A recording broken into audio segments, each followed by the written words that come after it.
بسم اللہ الرحمن الرحیم۔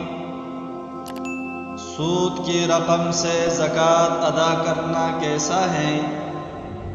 سامعین محترم، سود کی رقم صدقہ کی نیت سے کسی کو نہیں دینی چاہیے، بلکہ ثواب کی نیت کیے بغیر کسی محتاج کو دے دینی چاہیے۔